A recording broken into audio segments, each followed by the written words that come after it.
guys, welcome to my, I don't know why, but I look very scared. I just want you guys to know that when I first recorded this video, it was pretty late at night. I think it was around like 2 a.m. in the morning, hence the reason why my makeup looks very off and my hair looks very, well, gross and grody. But just so you know, it was filmed pretty late at night, and there are some things I definitely missed out on, and yeah, but I really wanted to get the video up, and I really wanted to just start filming videos again. So that's why I look so off and the video is kind of long and crazy. And yeah, I want to stop rambling. Watch the video and please enjoy. Wrap up of books I've read almost a year ago. Oops. I just want you guys know that I've been really busy. Not really busy, let's be honest. I've been really lazy and just kind of like dealing with this year because like this year sucked. But I really want to get back into booktube, so I'm trying my hardest to film videos.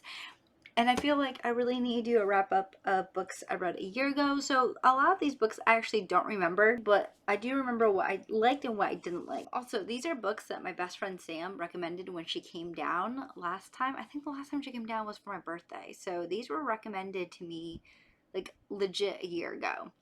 So the first book I have is They Both Died at the End by Adam Silvera. I remember I really liked this book, even though I really didn't want to read it. No! And if you don't know, this is based in a alternative universe where I don't want to say 24 hours before you die, but the day before you're gonna die, you get a phone call basically saying like you're gonna die sometime that day. It follows two main characters, Rufus and Mato, and I'm sorry if I'm saying that name wrong. And basically they're meeting together on this app called Last Friends, which is basically like Tinder but for like you gonna die, and they spend their last day together. Honestly, I didn't want to read this book because I don't like things that are sad. I don't like things that make me cry, and I did cry reading this book, but it was so well done. So I remember that I really liked it because one, I felt like there was many different ways that the writer wrote about death in this book. There are different point of views, but you know, mainly we follow Rufus and Mateo. Also, I really liked the relationship that they have together and a relationship with their friends. Although, to be honest with you, it is a heartbreaking book, but an amazing book. So if you do like romantic books or you like books that are like a coming of age book, definitely check it out because it was fantastic. And I rated it 5 out of 5, if I remember right. So the next book I have is A Curse So Dark and Lonely by Bridget Camere. Camere. Yeah, that one. Now this book is a kind of like a Beauty and Beast retelling, and it's about a girl who ends up sucked into another world where she meets a prince who turns into a beast every season, and she basically is his last chance for him to break the curse. And there's also like a war coming, and there's like a a witch, and there's a really cute bodyguard. I don't know why I really loved it because like I'm the type of person where like I don't like fantasy books, but I truly loved it. I felt like it was so well done, and I also like the fact that the main character has cerebral palsy. I feel like a lot of times books don't really show like characters with disabilities, and I really liked how this character was a badass, and although she had cerebral palsy, which is not saying if you do have it you're not a badass, but it showed me that, you know, these are characters that we can get represented, and I love that. Bridget wrote this thing that says, if I can, that says, much like real world individuals who have CP, she is not defined by the condition, instead is something that is part of her daily life. I strove to create a girl who was strong, resilient, and capable not in spite of any physical challenge she might face, but in addition to them. As Hyper tells Ren, cerebral palsy affects everyone differently. Capabilities will vary from person to person, so her story is just that, a story. Hyper's experiences may not be reflected of all people with CP, but hopefully her determination and tendency will be relatable to everyone. I think that's fantastic. So I really like this book, and it made me realize that I do like fantasy books. Well, I don't like all fantasy books, but I did really like this book. And I can't wait to read the second book, which I think I'm going to do. I think I bought the audiobook, if I remember right. But I'm definitely going to read the second book because I really, really did enjoy this one. So the next book I have is Cinder by Marissa Myers. If you don't know what this book is about, which I feel like everyone does because this is like a really well-known book, it's about a girl who lives in New Beijing and she is a cyborg, and there is a deadly virus going on which kind of reminds me of COVID, but I feel like that virus is really, really scary because it's like the Black Plague. But she ends up meeting Prince Kai, and basically their lives become entangled. Now, I really, really liked it when I first read it.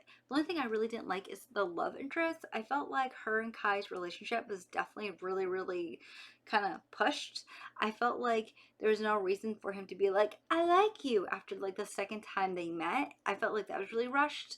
Although I did really like her android. I loved Aiko. I really, really love this series. I ended up buying Scarlet next, although I really did not like Scarlet. I hated this book, and honestly, I accidentally bought Cress, the audiobook, and I was like, do I want to keep reading? Because I really did not like Scarlet, and I read Cress, and I love Cress, and then I ended up reading the rest of the series. So I rated this, I want to say I rated this 4 out of 5, if I remember right. I really, really did quite enjoy it. Once again, another fantasy book that really, really surprised me that I would like. And I just feel like the only thing I really didn't like about it is that the romance in it, because I just felt like it wasn't built up at all. Now onto the books I really, really did not like, and that is... Okay, I really didn't like these two books, I'll be honest with you. Okay, first one I want to talk about is The Snow Like Ashes by Suri Rashi. Sorry, Sam, because I know this is one of your favorite books. I'm really sorry, I just didn't really like it. It wasn't my type of tea. Basically, in this book, there are different fractions, different territories. Each territory is of a different season, like spring, winter, autumn, summer. And each of them have like a different item that gives them magic and able to like make the crops grow or give more water and such like that. Anyway, spring decides to be annoying and attack winter and take over their land. We have this small group of refugees that are from winter that also have the prince in it, and they are trying the hardest to get back winter's items so they can basically take back their land. What I didn't like about it is, one, I don't know if it's because like I was so tired, I don't know what it was, but like I had such a hard time reading this book and getting into it. Also, on top of that, I really didn't like how there was like a love triangle. I don't know. I feel like maybe because this book was written in what year? 2000 something? 2014. There was like a love triangle or something like that. But like I didn't like that. Also, I didn't really like the fact that the main character is like a badass and she doesn't need anyone, and she like, I just like she's like the special star, and I really just didn't like vibe with that, and I just didn't really like it. But yeah, I gave this book like, I don't know, a 2 or 3. Okay, the last book I have is Eliza and Her Monsters, which is a book I really, really didn't like. And I know a lot of people love this book. One of my favorite booktubers absolutely love this book, but I do not. This book is about a girl who, in the outside world, she's very shy. She doesn't really have any friends. But on the internet, she writes this popular web series, and she has a huge fan base, but no one knows that it's her. Then she meets this guy who, I forgot his name. What was his name? Wallace. And he ends up being a huge fan of her web series, but obviously he doesn't know it's her. And then he thinks that she's a fanfic writer, and they end up becoming friends and then eventually dating. Why I didn't like this book? Maybe it's because I am an adult now and I can't really understand a teenager's life right now or the things they go through, because I went through different things as being a teenager. But I don't like how mean she is to her family. Whenever her family, especially her parents, try to do stuff with her, regardless if it's stuff that she wants to do, she pushes them away or she yells at them, which I think is stupid. Also, she's really mean to her little brothers. Like, her little brothers have done nothing. Like, yeah, they like sports, which is what her parents like. But the fact that the thing is, they want to be close to her, but she always pushes them away. But the only thing I do want to say positive is I felt like the mental illness part of this book was done really well, because I do feel like it does deal with like depression, anxiety. But I also felt like the book was very, I don't know, the main character was very rude, very annoying. I also felt like when everyone found out that she was the author of this web series, she acted like her life was over, and she was super mean to her parents. And also, like, I don't know, her parents were just super happy for her. And I just didn't really like it. I think there was obviously more to this, but I don't remember. But I really didn't like this book. I know a lot of people really loved it, but it just wasn't for me. Anyways, you guys, I hope you enjoyed this really, really late wrap up. So thank you for watching this video. I will see you guys next time. Okay, bye.